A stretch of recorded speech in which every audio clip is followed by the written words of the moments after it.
All three candidates' campaigns have been out here trying to get that last-minute support. We have Chuck Shaheen, Mayor Randy Toms, and Joe Musselwhite. The Warner Robins Police Department has identified the victim of the deadly shooting that happened right behind here at the Barbaritos, right off of Watson Boulevard. Now take a look. This is what it's all going to look like once it's completed in 2019. Behind me, right by that Metro PCS, a 51-year-old white man, was crossing the street, and here on the westbound lane, he was struck by a Mercedes. Some of the more common places that deputies see car break-ins in Macon are in residential areas. Now take a look behind me, and these are the hot spots on where they're seeing the majority of those crimes. There are over 10,000 homeless people living here on the streets in the state of Georgia. That is 21% less than last year. Family and friends have come here to pay tribute to his life. They've left some words of encouragement. They've said, "I love you. I'm going to miss you. Prayer changes things." This all happened around 10:15 tonight. The man was crossing the street here eastbound on Emory Highway when the car struck him. Now this man is still under the vehicle. It's fairly simple with the new iOS update. All you have to do is press on your lock screen 5 times. And then it'll prompt you for the SOS. You just swipe, and they'll get the call here at the 911 call center. A recent study by AAA shows that drivers that are using technology like this touchscreen GPS or radio are experiencing high levels of distracted driving. Here's some more pictures. Oh. Aunt Roxanne, they're gonna love this one.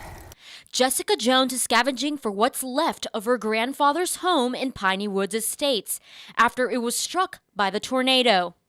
He didn't have anywhere. He got hit in the head by one of the trees that came in. Now he's in the ICU recovering from the injuries. Jones says he was lucky the first responders got to him right after the tornado hit. Hopefully he doesn't realize what he went through, and it's amazing that he's alive. Sunday afternoon was the first time the family was back on the property.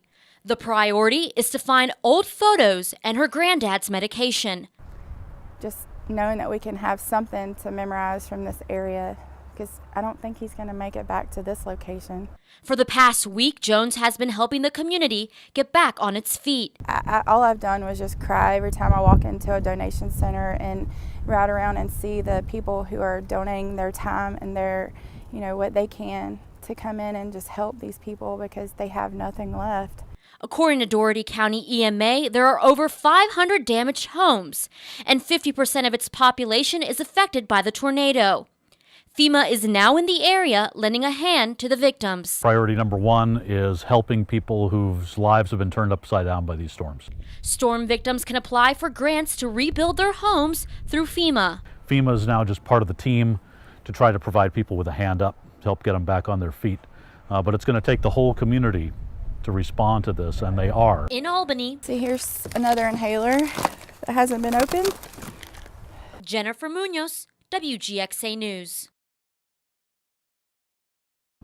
Terry Stapleton was driving in Macon last August when she spotted a stray dog. I found Tucker on Tucker Road. He was a stray that looked pretty starved, so I loaded him up in my car and took him to Bibb County Animal Welfare. Stapleton named the dog Tucker.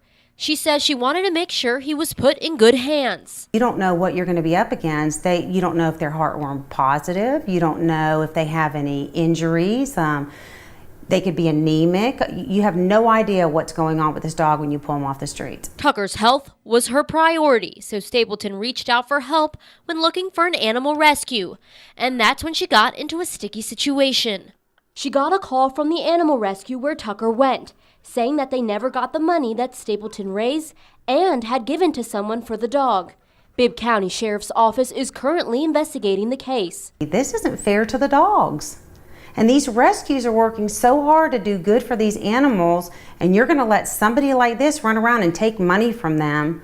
Shame on you if you do that. Jason Blankenship with the Better Business Bureau says unfortunately cases like Stapleton's happen all the time. Every single day we get calls on this, and it's part of a scam. It works on your emotions. If you see a picture of a cute dog or a cat or somebody in need, that speaks to our heart, and we want to help. Homework is key, Blankenship says before donating any money. A simple online search can be helpful. Number one, pull it up on the internet. See what you can find out and see, because more than likely you're not the first person to be scammed.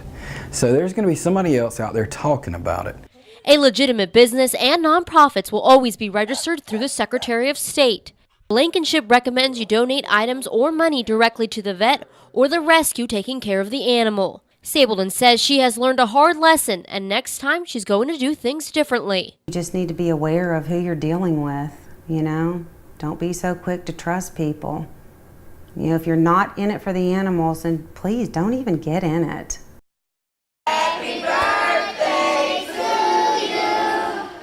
It's Jamarlin Johnson's 3rd birthday, and he's spending it at this emergency shelter in Fort Valley, surrounded by volunteers and his family. We had planned his birthday party and we had to cancel everything because of having to evacuate. I'm very happy and thankful for it. And this community has done a lot for us today. Jamarlin's family evacuated from Brunswick, Georgia, looking for safety from Hurricane Irma. We're surrounded by water, and I just did not want to take the risk with my 2 small grandchildren trying to stay home and not having resources or anything if we should lose power or anything else. The Johnsons arrived to Fort Valley Friday evening. Volunteer Angela Alcantor says she heard it was Jamarlin's birthday and she knew she had to do something. I said, okay, well, you know, we thought something simple, and next thing we know, I posted it on Facebook, and all the friends and family, as you can see, everybody in the community got involved, and they just wanted to make his day special. In a matter of hours, people donated gifts, cake, and food to have a birthday celebration. It's a feeling that you cannot compare to anything else. It's knowing that your town has such a big heart and a compassion, and that they take care of not only their own, but anybody that's coming in. They're our family, and that's what we're here for. Jamarlin enjoyed eating the cake and playing with the community kids. His grandmother, Susan Johnson, says they never thought this is how they would be spending his birthday.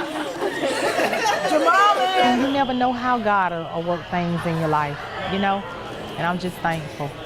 Just thankful for everybody that came out and supported my grandson.